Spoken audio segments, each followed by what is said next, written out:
Bom, por falar em pautas importantes, vou trazer aqui um outro assunto que é o seguinte, gente: o Congresso decidiu manter, na tarde de hoje, o veto do ex-presidente Jair Bolsonaro à lei que impede punição por espalhar fake news. O Bolsonaro barrou o texto que crava o crime de disseminação em massa de fake news eleitoral, com pena de até 5 anos de prisão e multa. Isso tem a ver com o que você está falando também, né, Pedro? Você que é uma pessoa que acompanha muito a eleição nos Estados Unidos, eu tenho lido algumas coisas sobre lá, dizendo que a gente vai ver algo que até então não foi visto, que vai ser uma eleição altamente polarizada. Os Estados Unidos está ainda mais polarizado do que o Brasil e que fake news vai dar o tom das eleições nos Estados Unidos. O que você está acompanhando de lá sobre isso? Eu acho que a eleição americana vai ser igual à eleição brasileira de 2026. Vai ser uma eleição decidida no Photoshop, por uma margem muito pequena de votos. Você está E falando da eleição de 26 ou 22? 2022? eu estou falando da eleição de 2026, no Brasil, da eleição Ah, presidencial. a próxima, então. Acho que vai ser igualzinha isso. Acho que vai ser igualzinha a 2022, em que o Bolsonaro teve 58 milhões de votos e o Lula teve 60 milhões de votos. Aconteceu a mesma coisa nos Estados Unidos. Em 2018, em 2020, que foi a última eleição presidencial, Donald Trump foi o segundo candidato a presidente da história americana que teve mais votos. Ele teve mais votos do que ele teve na eleição que ele ganhou. A mesma coisa, Jair Bolsonaro foi o segundo candidato à presidência em 2022, o segundo candidato a presidente da República com maior quantidade de votos recebidos de brasileiros na história.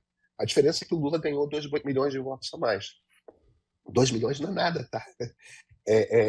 Então, eu acho que vai ser igual e me preocupa, dependendo de quem vai ser o candidato da direita, porque eu acho que o centro está todo se afastando do Lula.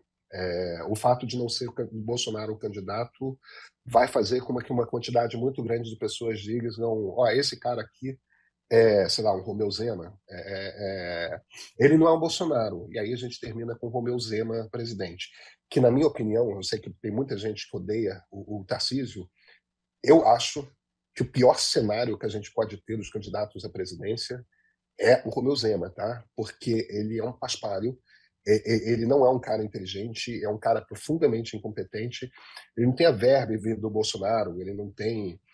Ele é É o cenário passivo-agressivo, que eu né? mais temo. É o cenário que eu mais temo, a presidência da República. No entanto, ele é aquele cara mineiro, fala mansinho, não vai falar que nem um bolsonarista e tal. O cenário, o cenário que me deixa mais tranquilo é o cenário Ratinho Júnior e Ronaldo Caiado, porque me parecem representar uma direita mais tradicional no Brasil. O Caiado, então, é um cara que a gente conhece desde 1988, quando ele era presidente da É o UDR, ainda DR. jovem, na casa dos 30 anos e tal. Então, o que acontece com a coisa desse PL de regulamentação? Nós, aí na esquerda não, nós, os democratas, deixamos que a conversa sobre regulação fosse sequestrada pela extrema-direita. Como eles transformaram, como a gente propôs, nós, os democratas, propusemos uma regulação que está ancorada em controlar o que as pessoas podem falar nas redes sociais, imediatamente você transforma isso num debate sobre liberdade de expressão, você traz à tona a palavra censura, e aí, cara, é impossível você ganhar essa parada. Retoricamente, é impossível. Não é bem censura, só são algumas pessoas, é só com mente, como é que você vai... É impossível você fazer o controle, entendeu? E tá danado.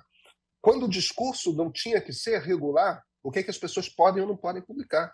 O discurso tinha que ser regular o que as plataformas decidem mandar para milhões de pessoas, o que as plataformas não decidem. Porque se você interfere no algoritmo de distribuição, todo mundo continua publicando as mesmas coisas.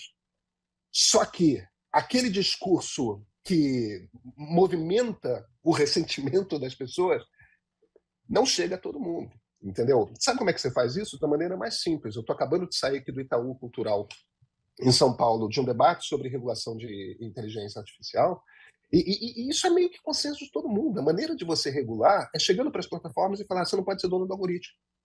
Você pode continuar sendo dono do Twitter, desculpa, do X, Você pode continuar sendo dono do Instagram, do TikTok, do Facebook, de tudo. É tudo seu. Agora, as pessoas têm que ter o direito, a liberdade de escolher quais são os critérios que vão selecionar aquilo que elas leem. E aí, eu vou usar o algoritmo do Flamengo, o Christian vai usar o algoritmo da casa de Rui Barbosa e eu vou morrer de ciúme porque eu acho que ele vai separar muito melhor do que as coisas do Flamengo. Vai ter gente que vai querer o algoritmo da Igreja Universal, vai ter gente que vai querer o algoritmo do PT. Cada um tem o seu algoritmo e você escolhe quais são os critérios que vão selecionar aquilo que você lê. Você acaba com as bolhas. Você acaba com essa máquina que fica espalhando para todo mundo as mesmas mentiras, construindo um grande consenso. E o seu discurso não é um discurso sobre eu quero censurar o que as pessoas estão publicando. O seu discurso é um discurso, eu quero dar liberdade para as pessoas escolherem quem edita aquilo que elas leem. Faz um discurso com liberdade, vai ser muito mais eficiente. Só que nós, os democratas, entregamos esse troço de presente para a extrema-direita. Eles vão ganhar sempre nesse discurso. Pedro, eu quero trazer para o Christian, mas você deu esse exemplo, eu quero continuar com o exemplo dos Estados Unidos, porque, por exemplo, o que a gente vê hoje é um país extremamente dividido e cada metade vivendo a sua realidade paralela, acreditando exatamente naquilo que consome. Como é que você resolve essa questão de você... Pegar um exemplo específico. Em relação à economia americana, tem uma parte muito grande do país que acha que os Estados Unidos vive uma recessão, um desemprego altíssimo e que a economia está indo mal. Coisas que não são verdadeiras. Como é que você resolve isso sem regulamentar e sem punir quem espalha fake news? Eu acho que você não resolve isso, tá? Porque eu acho que é mais profundo do que fake news. Isso é exatamente a mesma coisa que está acontecendo com o Lula aqui. A economia na mão do Lula está muito melhor do que a economia na mão do Bolsonaro. Ele realmente teve ajuda, não reconhece isso. Ele teve ajuda do Roberto Campos Neto. Ajuda, não é só do Roberto Campos Neto. Tem trabalho do Fernando Haddad também, tem outros trabalhos do governo, mas a economia certamente podia estar melhor. Mas a economia está certamente melhor do que estava, muito melhor do que estava no governo Bolsonaro e metade da população não percebe isso. Eu acho que o erro não tem a ver, aí nesse caso, com desinformação. Eu acho que o problema é que as pessoas estão pensando, de novo, com cabeça de século XX e ficam repetindo ali aquela frase do James Carville, o assessor do Bill Clinton, que dizia é economia, burro. Ou seja, a ideia de que se a economia vai bem, o presidente é reeleito, ou então o candidato à presidência do partido do presidente é eleito. Se a economia vai mal, o partido de oposição ganha. Isso não acontece mais, porque o que move as pessoas ao voto hoje não é mais uma sensação de bem-estar econômico.